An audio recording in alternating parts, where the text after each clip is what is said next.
Hello, everybody at the Elephant Castle community. It is Nick from Retribe today, and joining me today is Alex Brito once again, who is, among many things, the pastor of the Mosaic Multicultural Church, and we are going to get into the other things that you do. But my brain right now, Alex, that's the only thing I could remember. That's fair enough. I mean, that's the only thing my wife can remember. But I wear different hats, man. Yeah. Yeah, I'm a little bit under the weather, folks. So hopefully I can, I'll hang in for 45 minutes, Alex. But like, I'm doing this Facebook Live from my bedroom so that as soon as we're finished, I can curl up and go to bed. I'm so sorry to hear that.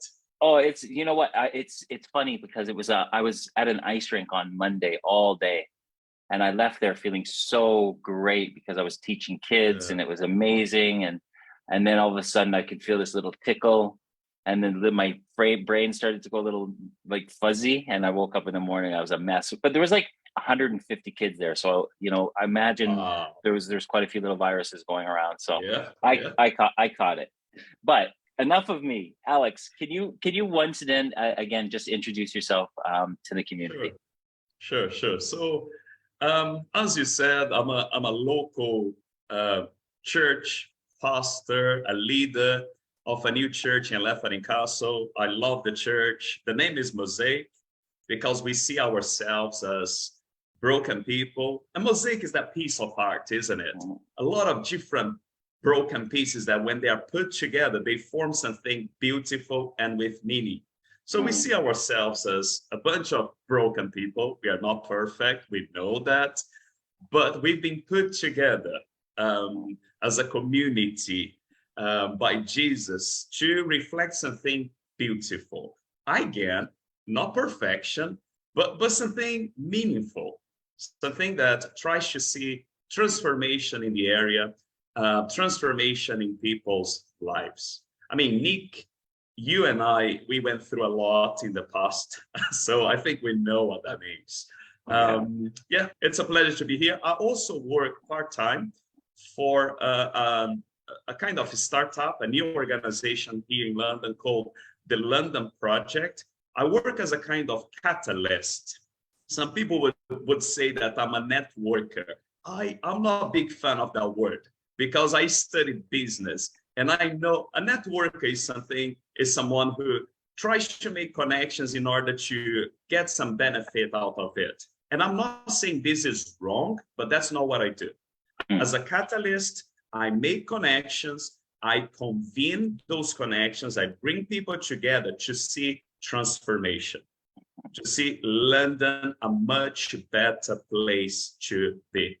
So I see myself as a catalyst. I would just get in contact with someone like you, Nick. I would introduce you to someone who thinks in the same way, and who knows what can happen? Who knows?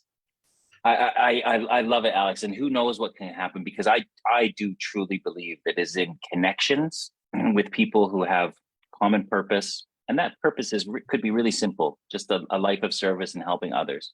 That's right. And then in this, beautiful conversations can come. And from the conversations can come solutions. And when you've got more than two people around in the presence of the universe or spirit or however God, then anything can happen. And it's funny because it just in that little conversation, it just reminded me of a book. I don't know it. You may have heard of it. It's called The Two Listeners. Is it The Two Listeners? Yeah, I've heard about it, but I haven't read it. Yeah. And it is. It's just when two or more are gathered in the presence of the spirit or universe, then that unbelievable things can happen. It's a humbling experience, and it's one that I loved talking to you last time, so I'm really looking forward to today. And also don't remind me of that. It's it's that time of year too. It is. I thought it was quite important to get you on because it is the holidays. We expect the holidays to be full of joy and presence and connection and family, but for and which is what it can be, but for some it's also a time of recognizing bereavement and loss and isolation and loneliness. So I think that while for many we think of the holidays as being this gathering of for others, I think we want to try to keep everybody in mind that it's a time to reflect really and be grateful. Wow. Yeah, I'd like to maybe talk to you a little bit more about that and everything. But like, Alex, how were you drawn into a life of service? Like, an educated man, and when was the calling for you to actually go, oh, this is Right. it? Yeah. I'll try to keep this short. No. So yeah. I mean, I grew up in Brazil. I grew up in a Christian home, but I got fed up with the church and with, I left church when I was a teenager. I was around 50. Yeah, I think I was 15 years old, and I lived a wild life, Nick. Yeah, drugs. Yeah. It was a dark season. Looking back, I don't even know how I'm still alive. Okay, my wife and I, we were talking about that a few days ago, and she knew me. I mean, we met at Union at that time. She could see that I was heading to the destruction. Mm-hmm. Anyway, I came here, Nick, in 2003 as an international student. Far away from all the bad influences I had around me. I'm not saying they were bad people. I would say that I was the bad influence. But anyway, I was disconnected from my old life. And I read a book called The Pilgrim's Progress. It was a book written by a British author a long time ago. It's a fiction, and somehow he managed to explain the gospel, the good news. He managed to present Jesus to me in a way that I've never heard before. Simplicity, clarity, passion, and everything just connected in my brain, Nick. And from that day on, my life changed in a way that people could see it, and I was just drawing people. not in the past, I would influence people in a very negative way. But then somehow I began to be drawing people in a positive way. So I would just explain things related to the Bible in a simple way, in a clear way. And that's how I got involved in ministry. It just happened. I became a church pastor, Nick, by accident. It was not my plan. To be honest, when I was a child, that was one of the reasons why I left the church. I've got an uncle who is a church pastor, and I never understood why someone is smart, intelligent, would go through so much a sacrifice for a low pay. Okay, at least that was the reality in Brazil. Okay, for a low pay, if he could be making a lot of money working for a corporation, an organization, why did you choose to do this? Now I understand. You go through sacrifices, but the joy of seeing people around you being transformed. Yeah, there is no money that can pay that. No, there's no money that can pay this. Yeah. For me, that's my, because I haven't had a drink in almost 7 years, and people were always like, why did you drink? And I was like, I drank because drinking gave me a solution. When I drank, I feel connected. Even though I was alone, I still felt connected. And that's why they call it a spirit, right? Because you take the drink and you feel all of a sudden some kind of connection that you're looking for. And then people will like, why don't, Alex, I haven't thought about a drink, and for a guy like me, that's a miracle, right? Yeah. To have it taken away from me, the thought of drink, the option to drink, to being taken away from me. And people are like, well, what do you use as that replacement that first drink would give you? And it's really quite simple. It's me sitting in a coffee shop with a guy who's got a very similar story to me, who might be struggling. And I'm all into him, right? Yeah. It's like this thing of, I heard this amazing guy say what his definition of love was. And he said, love is an action from here out. It's a one-way street with no expectation of anything in return. So, and then you're like, wow. And then obviously in that, it fills you. Like there is a duality to it. It does come back to you. Yeah. And it's like this thing of like ego reduction. When I'm with that gentleman, I'm not thinking about myself for an hour or two a week. It's just complete. And it gives me this, like you say, there's no check that can be written. There's no money under the table. There's nothing in that feeling of actually giving of service. And it's really interesting because we live in this world today that's all about materialistic gains, and the car you're driving, the house you're in, you know, the mortgage, the stuff. And people still feel more empty. There's never been more money than we have now, but yet people are. So really, to me, the solution is really simple. Just try to do some stuff that helps, you know, ego reduction and giving to somebody without anything, expecting anything in return. Sorry, my tongue is a little bit tied today. But I love this. I just love this. Yeah. But you know, if you could bottle that, you'd give it away. You know, and that's the thing. I think it's just this thing of like, if you could let people understand. So in your community, how can people, you know, because I think this is the thing too, and this is something I'd like to ask, to be interested in the followings of Jesus, and those learnings. Like, do you need to be religious? And does it need to happen? Because like that, you know, and a lot of people will go, oh, it's religion. I'm not going to be interested in it, so I'm going to disregard it. But yet there's this amazing man that walked this earth 2,000 years ago that was pretty darn cool, you know, and I don't really know an awful lot about it, but this carpenter was a pretty cool guy who was talking kind of like, just be a light and help people. And that's what he did. And when we're thinking about it, the word religion is quite difficult to explain. I mean, not the term in itself. It just means reconnect with God. Okay, since we were created by this divine being, we were made to be with him, but somehow we disconnected from him, and now we are trying to reconnect. That's what we call religion. But do you need to be religious in order to follow Jesus? Well, actually, Nick, he was killed by religious people. Okay, they were the ones who persuade the Roman Empire to crucify him.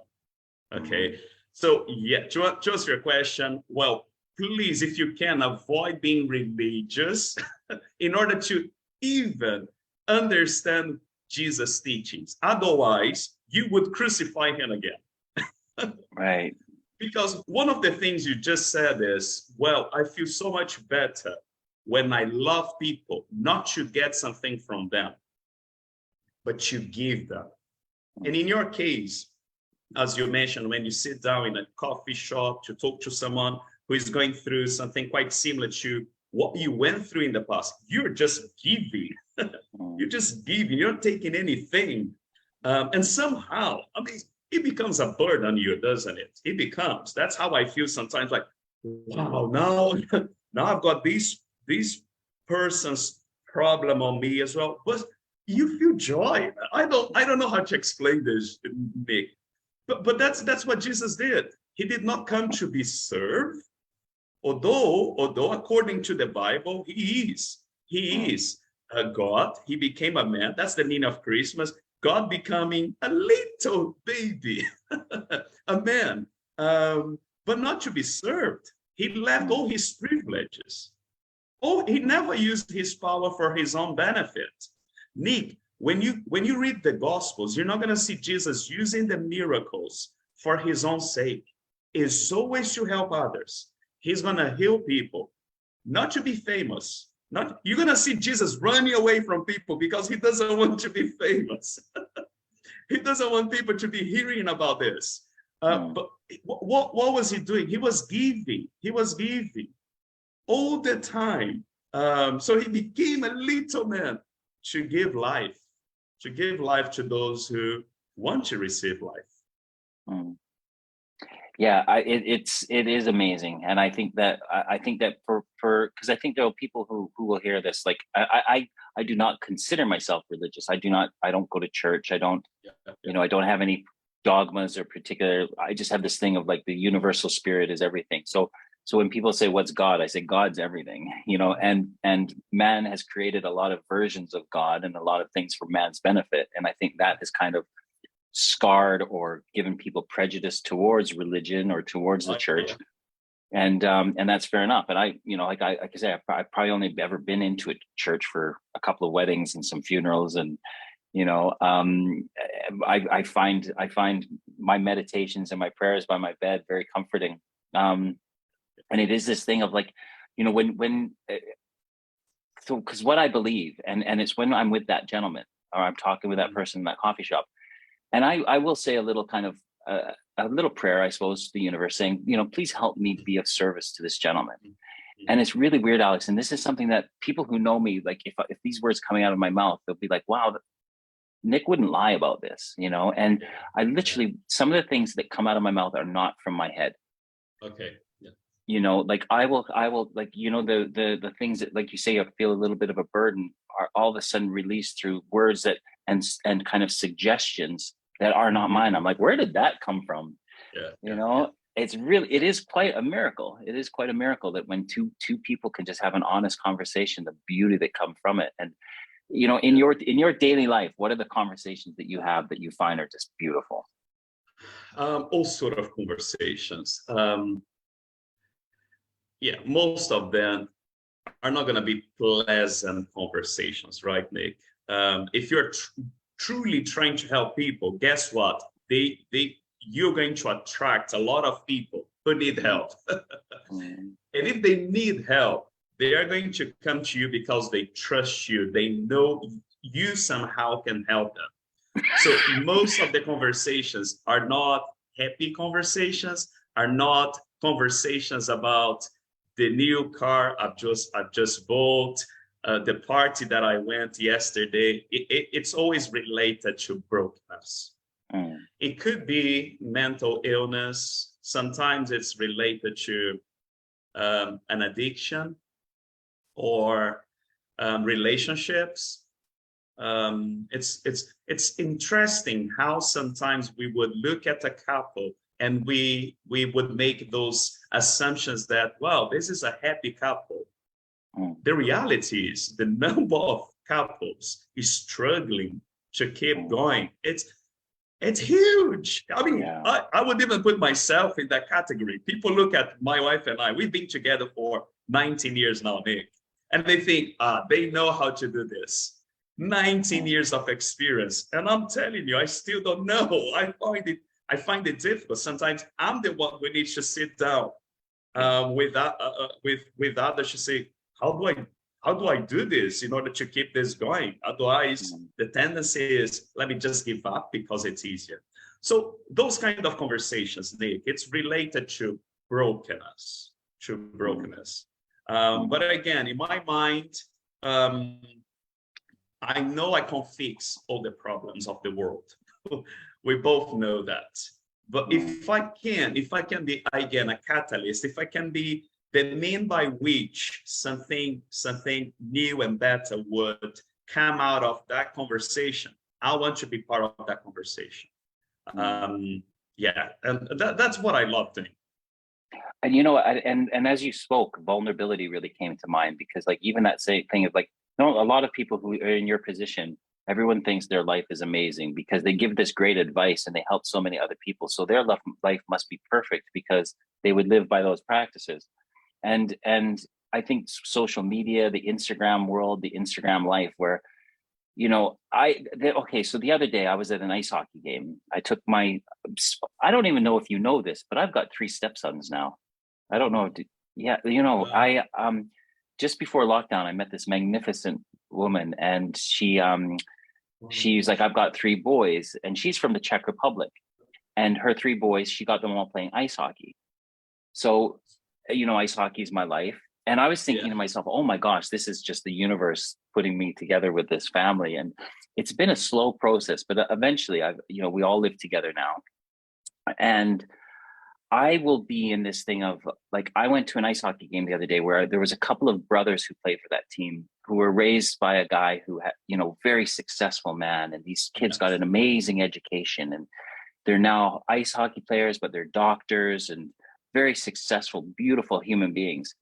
And, you know, I left there rather than in gratitude for knowing them. I left there feeling like less than, thinking there's no way that I'll be able to provide from these three boys the way that their father did because I don't have the money, you know. And I left there and I was at it for good 24, 48 hours, like feeling like a fraud and an imposter and like, oh my gosh, I'm not going to be a good stepdad because I can't send them to private school and I can't give them all the things that they want. And, oh, Alex, I just felt horrible about myself.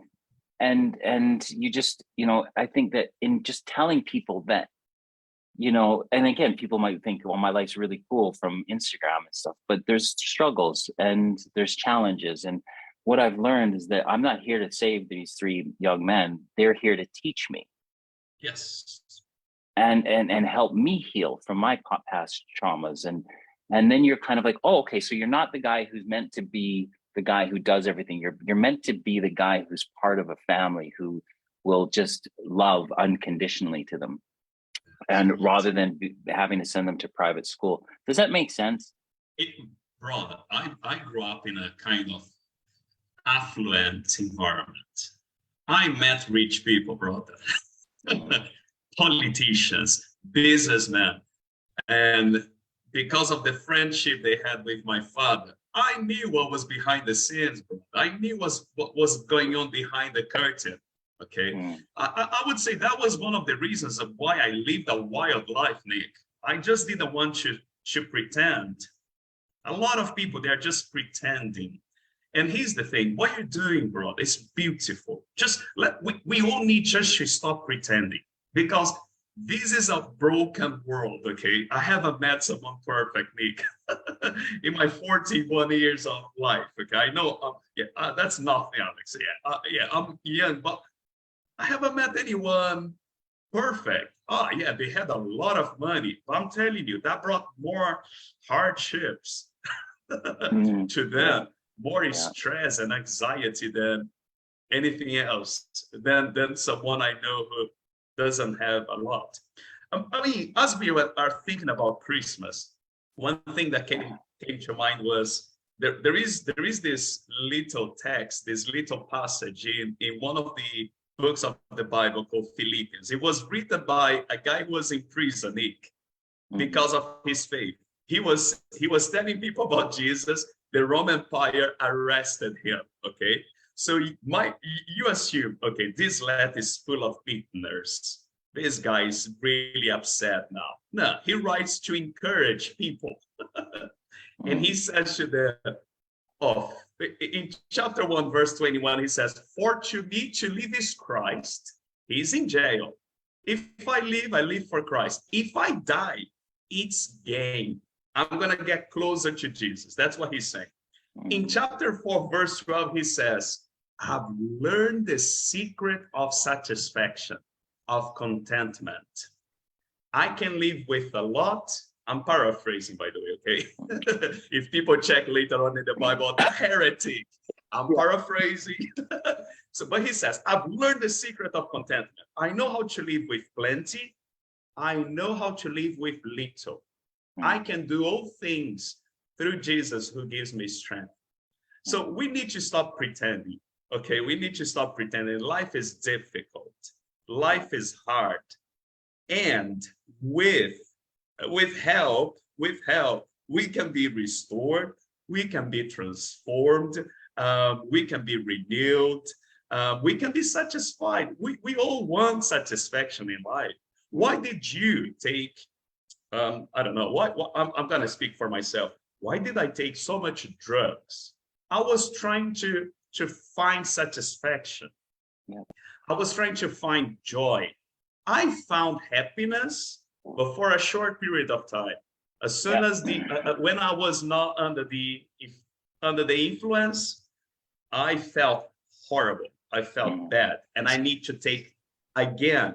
But the problem is, to reach the high peak, I had to take more drugs. So it's just a roller coaster. It's horrible. It's not the solution. I couldn't find satisfaction. I found frustration. Yeah. Yeah, we need to try to find this strength. I mean, in my case, I find it in Jesus. Yeah. Yeah. No, I love that. And I think that we, like you say, we're for some people it's drugs, for some people it's alcohol, food, or money, or sex, or pornography. So there's this thing of like looking to the exterior to kind of fill an interior hole.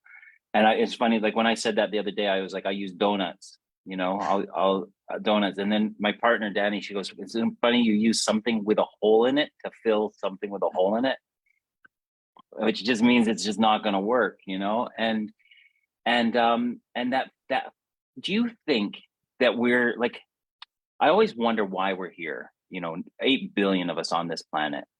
And I really got interested, and I am interested in, our, like the name Retribe, us being part of a tribe before there were religions, before, tens of thousands of years of human evolution, where we were part of a community, where for that community to survive, you had to give, you had to be a guard, or a gatherer, or a hunter, or a shaman, or a childbearer, or a wet nurse. You had a role within that tribe for it to survive.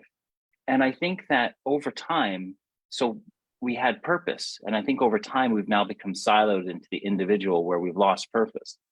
And some people might think their job is their purpose, or being in a family is their purpose, or father, or something. But I feel like there's an inherent need and a skill, like an archetypal kind of skill within each of us, to be a contributor to society. And I feel like we're on this journey for every individual to find that little purpose that we were God-given, And I think mine is to work with other alcoholics. I think I'm really good at that. I think out of all the things you'd say, ice hockey player, broadcaster, company owner, entrepreneur, the thing that I only look in the mirror and I say I'm good at is what I can work with another alcoholic. I'm specifically designed for that. And Alex, it's funny because I've got this theory. Okay, go on. I'll tell you this theory. So roughly, so as you know, tribes would have a huge connection to the stars, and there were like plants, medicines of the earth that were helped to give people these spiritual experiences, like ayahuasca, psilocybin, DMT, animaskiri, these things that helped people have spiritual connections. And I think that's beautiful. And then, like, as someone who's an alcoholic, I cannot take any mind-altering substance safely. I was like, roughly that happens to about 10% of the population. And I was thinking curiously, I was like, why only 10% of us are not meant to take mind-altering substances? And then I remember a fellow telling me that Mother Teresa used to love alcoholics because she says they were so well designed to help one another. She said when they were sober, they were really good at being of service. And then I was like, so maybe in our tribe, maybe I was the 10% of people who were not meant to cast their gaze to the sky, but I was meant to cast my gaze to my fellow humans and keep an eye on them while they were having these spiritual experiences, in case a saber-toothed tiger came out or something like that. So I found this thing of like, oh, wow. So when people say, Nick, you can't drink, I say, no, I'm not meant to drink. And that penny drops. Oh, okay. So I've got a role within society not to take mind-altering substances. And I think that puts me and a lot of people who I work with at ease, that it's like, it's a gift rather than an illness. Oh yeah, for sure. Yeah. I mean, and the thing is, we all, going back to the purpose of life, okay? As I believe there is a God, and I believe he's the creator, I believe he created us. He created us for a purpose. I don't believe we are here by chance, by accident. And I respect you if whoever is watching this. I'm not saying that to I don't have that faith. I don't have that kind of faith to say I'm here by accident, therefore life is pointless. But the thing is, if since God created us, he created us for a purpose. And one of the purpose is something you have just mentioned. We are here to live in community. We are here to relate with one another. Individualism it's the opposite of our purpose. And that's why you can spend your life trying to improve yourself. You can spend your life trying to get as much as you want. The thing is, you're not gonna be satisfied. You can for a period of time, but in the long run, we were made to be. I mean, that's what Jesus said. Some of the religious leaders, they wanted to know, because he was often accused of not being religious, okay? And one of the religious people then, they asked him, what are the greatest commandments? And Jesus says, well, two things, simple things. Love God, love others. Horizontal and vertical relationship. We were meant to love one another. And when you don't do it, you're not fulfilling your purpose. When you're not loving God, not loving others, you're not fulfilling your purpose. That's just perfect. I love the way that is. So it's, and love being those taking actions towards people, you know, being of service, doing those little things, and wow, you can get filled up more than any bit of money could ever fill. That's right. And there is something else he says, love others as you love yourself. It's not that you stop loving you, but you appreciate so much the life that has been given to you that you want those around you to face the same thing, to experience the same thing. I'm loving this, brother. Yeah, me too. Me too. We didn't have an agenda, right, Nick? Just to let people know, we did not discuss what we were going to be talking about, by the way. No, and we didn't, and I think that's just the way that these conversations go, is just to let them flow. And I'm thinking that's that right. Now we're on this kind of theme of the holidays, but also service. So I think this is a perfect time to talk about, you know, the things that we can do for others, which in turn really help us through a week or two that can be kind of a struggle for people. Yes. So what, you know, well, first of all, what are you going to be doing over the holidays? So we decided we as a family, we were going to spend Christmas together. We changed that. So my church is made of, so we have a lot of migrants. And when you're from Canada, you know that, Nick. When you're far away from your family, it's hard to spend Christmas on your own. So we decided to spend Christmas as a church. So we're going to eat together. We're going to spend time together. And we're not going to feel alone. But we have British people also coming and celebrating with us. It's gonna, this is what we are doing as a church. Does that answer your question? Oh yeah, and beautiful too. I mean, I love that as an idea. I remember a couple of years ago when I moved back to London after spending time in Canada, part of my 12-step recovery group, we could volunteer for Crisis at Christmas. Okay. And so we would go to one of the shelters where a lot of the people would be there, and we were just mingling around and having talks with guys and just telling them, you know, what it was like. And I met some amazing people with amazing stories, and they told me really heartfelt things of, you know, and even one of the guys, you know, who hangs around Victoria quite a bit. And he said, Nick, he goes, you know what? London is a pretty good place to be without a house. You know, he goes, because the generosity of people is quite astonishing. He says, you'll never go hungry. He goes, you get wet and you get cold and stuff, but people do have this, you know, if you hang outside of a certain place, someone's going to buy you food. And that gave me a lot of feeling of, people are generally good and they're doing these nice things for people. And they do a lot of little things to try to help. But I do remember that being a Christmas that I didn't have any family or friends around, but it was probably one of the most fulfilling Christmases I've ever had. You know, I spent Christmas Eve, Christmas Day, and Boxing Day all in a shelter. And it was just the most amazing place where people were just coming together and telling stories and just being around each other. And there was not a lot of money there. You know, that's just another thing. It was community.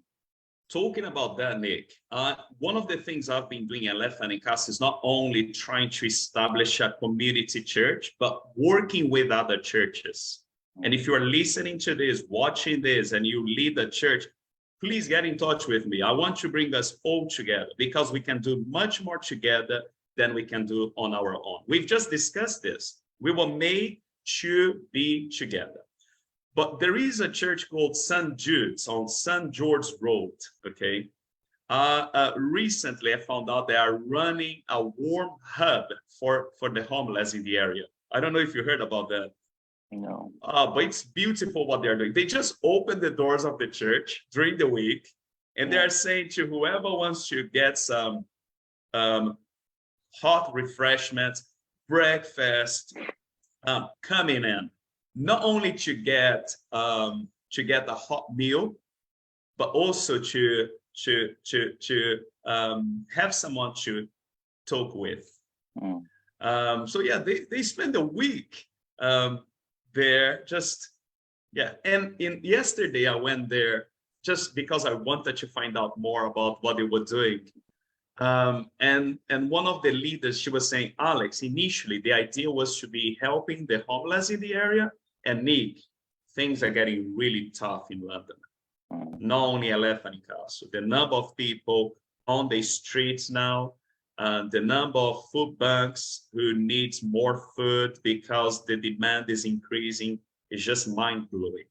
So I went there, I spoke with the leader. She was like, Alex, initially we were helping the homeless, but people from the community who live on their own, they love what we're doing here. And they are coming to serve, or they are coming because they don't want to be on their own.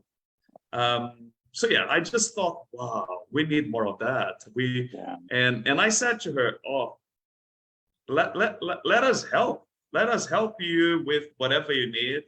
So she was saying, Alex, if you can, we need donations, baked beans, eggs, things that they use to cook breakfast. And I said, yeah, please count on me. I'll make sure my church can help you with that as much as they can. So maybe for somebody listening to this, like that might be feeling a little lonely, but they've got a roof over their head, and they're warm inside, but they're feeling a little bit lonely. Can they get in touch? Is it too late to start volunteering for some stuff in the Elephant and Castle that you know about? Never. It's never too late. And one of the best ways even to get better, as we've been discussing, is by helping.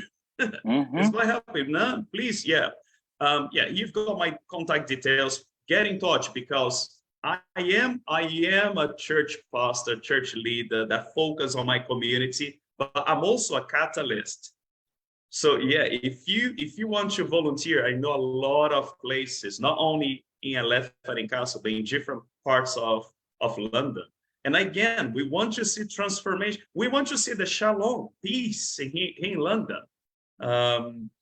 So yeah, if you're willing to help somehow, get in touch with Nick or myself.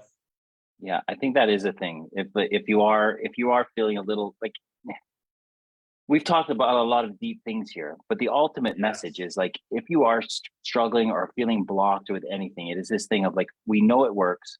Some service will get you out of the ego. It will get you out of your cloud just by going and showing up and greeting some people or just talking with some folk. And I do say that volunteer work in your community. I've listened to a lot of good people speak lately about what it's like to be part of a community. Mm-hmm. And we've lost kind of a lot of community. We've lost our higher streets and our gatherings and people. It's funny. I'm going to try to remember them. One was vote for your vote to be part of your community, to vote, get on the voting register. The other one is to give blood. Mm-hmm. Like donate blood. They say that if you donate blood, it's a real good thing. And then the other thing is is volunteering. So those three things can really make you feel part of your community when community is so needed more now than ever. And I think we are, Alex, we're on that movement to regaining community again. I think it was lost. Yeah. And I think we're on everyone's kind of waking up to it a little bit. So you might not have time to give blood, but you can definitely volunteer and get in touch with Alex or just put something into the Facebook feed if you're curious about doing a little bit of volunteer work over the holiday time. Because it's the ultimate thing. Yeah. You won't regret. Yeah, No. you won't regret. Serving, it's part of our purpose, Nick. Yeah, Yeah. we were meant to be serving one another. Yeah. Not to be sucking people's blood, or we're meant to be giving. Yeah, Yeah. giving, yeah. Excuse me, Alex. I'm just wondering now, like, you know what, like you've got a lot of things planned for Christmas with you and your family being of service in the church.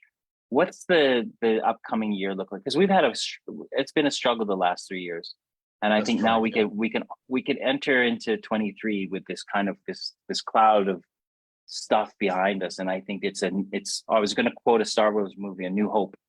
You know, like let's start so how's it going to be for Alex and your family and your community? What's the next year looking like for you? What are your hopes and dreams? Well, I've got a lot of dreams, a lot of hopes. It's when I had to keep a balance, otherwise I can get anxious about it. But yeah, my hope for the community in itself, I mean, Elephant and Castle is super diverse. It's multicultural. Okay, here's the thing. Elephant and Castle is multicultural. I want to see Elephant and Castle become intercultural. Mhm. What do I mean by that? We are all segregated in our own tribes. And this is not a criticism to tribe. No, Okay, I like get it, the name of the podcast. The thing is, don't let your tribe become your prison. It's your home, but don't let it become your prison. Navigate through different waters as well. Engage with people who don't look like you, and you'll see how much you can learn. And this is one of the things I would love to see happening in Elephant and Castle. I know there is a lot of bitterness and frustration about some of the changes that are happening in the area. New people moving in, they are not our enemies. Okay, they don't know the struggle some of you have gone through because of those changes. But embrace them as well. Make sure they become part of the community. And if you're moving in, please, I have the desire to become part of the community as well. This is how we're going to see transformation in the area. This is one of my dreams, Nick. It might be a kind of utopia. People would say, Alex, this is too much. You want people from different social class, different cultural backgrounds, ethnicities, having conversations, coming together. Yeah, I think I don't believe there are many races, Nick. I believe there is just one race, the human race. So can we put our differences aside and try to use the diversity not to build walls, but to bring people together, to build bridges. We have a great opportunity in the community to reflect to other places of London what it means to live in a diverse community in love, serving one another. I would love to see Elephant and Castle becoming a great example to different parts of London. Well, if they manage to do this, we can do it as well. Let's come together. That's my big dream, brother. I'm shoulder to shoulder with you to help you make that come true, because I do believe that borders were man-made, walls were man-made, and I think humans, one race can take those down, because we are all the same. We're all the same inside. It's only through evolution that we've changed skin colors and accents and languages. But all this stuff that's and it's funny, it's like like when people do talk about tribalism, and they're like, do you really want to be part of a tribe? I'm like, well, no, we not a tribe in 10,000 20,000 years ago, when you had to fight for scarcity. Now you don't. You don't need to fight for that stuff. So we don't need to be tribal and war against each other. We need to be connected in a tribe or tribes or one tribe, so that we can have purpose and giving. And as you were speaking about the new Londoners, new people to England, it struck me that when I took a last visit to the London Museum before it closed down. And it talked about the Britons that were here when the Romans came. And they stood on the shores of the Thames and they actually welcomed the Romans. They actually were like, come. And it's like, why can't we be like that again? And, you know, it's just welcome people from foreign shores because we're all the same. There are, you know, and there's nothing to be fearful of. No one's going to, you know, and I think in that welcoming, when we're not operating in fear, we're operating out of love. And that's a much more positive place to be. So get out of fear and get into love. That's my thing for Christmas. Yeah, I'm with you. And I don't travel a lot. I don't know many places, but there is no place like London. No. I think I didn't know what, I mean, it's good to hear what you have just shared, because this is what I keep telling people when I travel. London is unique. You would feel welcomed. I call London my home. I chose to be here. I chose why? Because it's a welcoming place. I love it. I just think we have something unique here that again, it can be reflected to different parts. I just think that we are in a very good season. Hopeful, brother. Lots of hope and lots of good wishes and lots of sky hugs coming your way, Alex. You're an amazing man. You're doing amazing work. And you too, brother. You too. I do know we'll get together face to face soon this year. We need to do that. Yeah. Well, okay, I'll take you to a Brazilian steakhouse, but if you're vegan, I could take you to my favorite Ethiopian restaurant in the area. It's up to you. Just let me know. I'm gonna do it because we're actually, because of Diana and some of the networking that I won't use networking, some of the catalysts, the connecting that she did with Judy from the Heritage Center. So I'm going to be doing some work with them.